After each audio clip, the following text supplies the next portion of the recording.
again from Southern California. So 3 weeks ago, I started this patty pan squash and from seeds, and now it's time to put in its permanent home. Look, it's very cloudy today, so it's actually a good day to plant things because it's not too hot, so the sun is not gonna stress out the new plant. Okay, but before I do that, I'd like to show you how to get to this point. So what you do is, first you need to get some water in a little cup, and you get your seeds. And the reason why I got this squash, the patty pan squash, is actually not that, not with a lot of research. I just went online, I found that the seeds are available, and I found out that the type of squash is, it looks like a flying saucer. It's really cute. And I remember one time I went to a restaurant with my husband, and we had that. And at the time, I didn't even know what that was. And so he asked me, like, oh, where can we buy this? I go, I don't know. I don't even know what it's called. So anyway, so then I found out that it's actually called patty pan squash. And then the variety I'm getting is called SUNBURST. It's this yellow, very cute little saucer-looking squash, and with the green tip. And so I bought it, and I started put it in, starting germinating the seeds. And I found out it's a very simple squash to grow. I don't know if this is for every squash or for this variety, but definitely this is a very easy to grow squash for beginners like us. And now I also learned that this type of squash is summer squash, and then there's also the winter squash. And for the longest time I thought that for oh, some bug just hit me. Yeah, for the longest time I thought that summer squash you grow in the summer, and winter squash you grow in the winter. And it's actually no, both types of squash you grow in the summer or in the spring towards summer. And just that summer squash has got a softer skin, and it doesn't preserve, doesn't last long, so you have to eat it right away. And winter squash has got harder skin, so you can store it over the winter, so you can have squash to eat during the winter, especially for area that's got snow. Then you still have some fresh vegetable to eat. So that's why it's called winter squash. So anyway, so this is just some information for gardening newbies like us that I was very surprised to find that. So anyway, so start with a cup of water. And then I researched online saying I'll use distilled water, use filtered water. Doesn't really matter. I just use tap water, and it's still germinated. And what you do is you get your squash seeds that the seed look like this. Okay, like this. It's a big seed.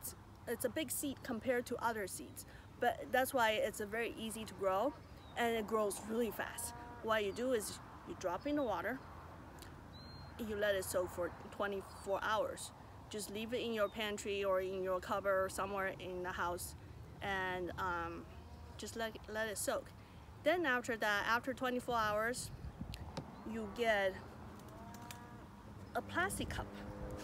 Okay, get a plastic cup. This is very easy to find. You find it everywhere. I got mine from Costco, and I try many ways to germinate seeds, and I find that this is the easiest way. There's also another way to use a smaller tray like this, okay? And then somehow you can tell it's not very successful for me. I find that first of all, after your plants grow, the space is too small for the plant to grow to a good size seedling for you before you plant it to your garden. So when you let your plant grow like this, then you still have to transplant to a bigger size, pot. So why do the double work? It's just that you want to enjoy your gardening. You don't want to spend all this extra time doing work, right? So anyways, I find it, and another thing is I don't know it's my area or what, it's just that I find it's easier for bugs to climb into the tray because I leave my tray outside in a shaded area, but still it's easier for bugs to climb into the tray and then eat my seedlings. And then I started all these plants, and you can see some of them got eaten by something. So I don't know what that is, and it just somehow didn't work for me. So I find it that it's easier just plant it in a plastic cup, and you can let it grow to this point, and then you can just transplant to the ground or to a pot. Okay.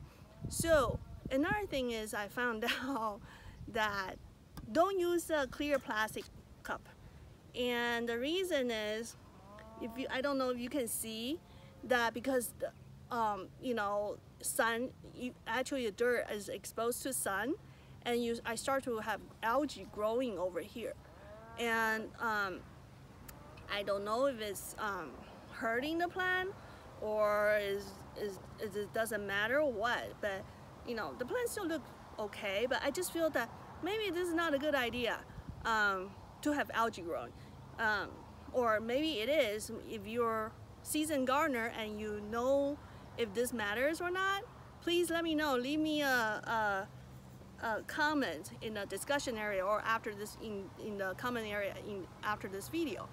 So what I found out is just do this. Use this cup, not transparent, and then cut three holes, slits at the bottom of the cup, okay, and just 3 of them, and then you can get your potting mix, okay, to start your seed germination. The thing is, I did some research and it says you need to use seed germinating mix or some special mix or peat moss or whatever. For gardening newbies like us, that's just too much work, and you have to find all that different stuff trying to start just growing the seeds. And I just use potting mix, which is so much easier to find. Any home improvement center has it. Don't use if the bag said potting or garden soil, don't use that. It's too heavy for containers, and your plant's not gonna do well. You have to get one that's a potting mix. And what you do is you put the potting mix in the cup, and make sure that you can pre-wet it, so your potting mix is wet, and then it will compress. Or if you use dry, you just kind of tap them. Make sure that you tap it like this, and then add water to it, and to a point that about this much, like on the rim. See, there's water in here. That's why it's dripping. So anyways, that's how you do it. And then you take that, right? You take that and you pretend that the seed was soaked for 24 hours already, and you use a chopstick, disposable chopstick or bamboo or your finger, and just dip a little hole in here, create a little hole, right, like that, and about maybe ½ inch deep, and then just put the seeds in here and cover it up. Water dripping, so cover it up here, and then what you do is every day you put it, of course you have to water every day, and make sure that when you put the seed in there, your soil or potting mix is wet already, and and every day you water it. The easiest way to water your plants, I find that to use a tray like this, or small, big, doesn't really matter. It just depends on how much stuff you're growing, right? So you put the tray in, you put water in the tray, and then you put your cup in here, and then because all these little holes down here, and you know, water, your potting mix will absorb water into to, you know, make sure that into the cup, and this way everything will be wet, and then you just water everything all at once. You can hand water it, but then it kind of it might destroy the seeds, or the seeds just germinating and there's a little root coming out. You might disturb the root, or say the seed is very small, like these are potato seedlings I'm growing, even though I know this is kind of late, but it's just an experiment. Anyways, if you use that, you know, if the seeds are small, then when you water over the cup, sometimes you can disperse the seeds or destroy the seeds. So I find that this is the easiest way to water your seedlings. Okay, so after 3 days, you're gonna see little, you're gonna see the seeds start to germinate. 3-4 days for the patty pan squash, and after 3 weeks, it's gonna be like this. And then now there's a time to put it in your garden, okay? And the rate that these kind of the squash grow, this kind of squash grow, is very fast compared to other plants. Like for example, this is my pepper plant I'm trying to grow, which is very difficult, and I will talk about this in my following videos, in one of videos, because I don't think this is a good idea for gardeners, newbies to grow it. But anyways, it's painful. It's been like 2 months, looks like this, okay? 3 weeks, looks like this, and ready to go into the permanent home. So, and then I will show you where I'm gonna put it. I bought these grow bags online from Amazon. It comes like this. It's almost look like, it comes like this. It looks like a little grocery shopping bag, okay? But the difference is the bottom is round, so it look, you know, when you fill in, see, this is the bottom. When you fill it in, it will stay like a, you know, it's a round shape. It's like a soft pot that you can grow things. So I just put, when you buy this from Amazon, this is about $6 something from Amazon. So that's what I bought. And again, I use the same potting mix, and pretty much this is a 10-gallon grow bag, and it takes about a whole bag of this to fill in this.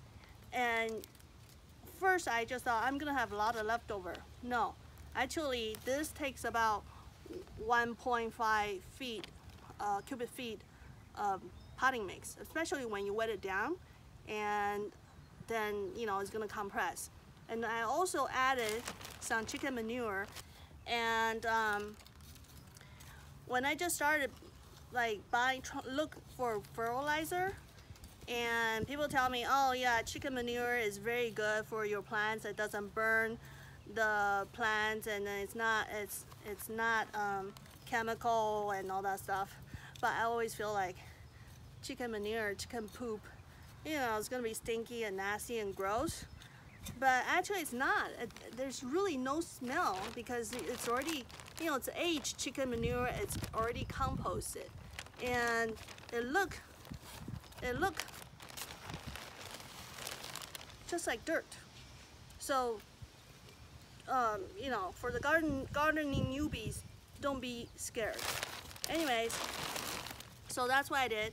And then I just mix it like this. And I soak it with water, which I already did. But since I added another a little bit more chicken manure, so I'm just gonna soak it like this, okay? You soak it.